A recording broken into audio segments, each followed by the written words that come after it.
کون کہتا ہے کہ محبت اور جنگ میں سب جائز ہے؟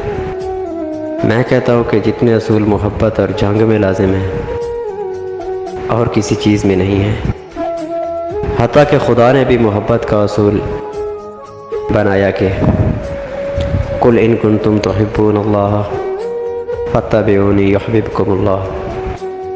اللہ بھی تم سے یہ شرط رکھ رہا ہے کہ محبت چاہتے ہو، اگر اس کی تو اس کے محبوب کی اتباع کرو، تب ہی خدا محبت کرے گا، ورنہ جاؤ اور جو چاہو کرو۔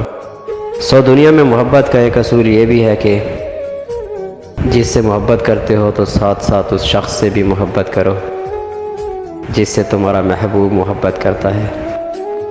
میں جس سے محبت کرتا ہوں، اگر مجھے چاہنے والے اس سے پیر رکھیں گے تو میرا اپنے چاہنے والوں سے کوئی ناطہ نہیں۔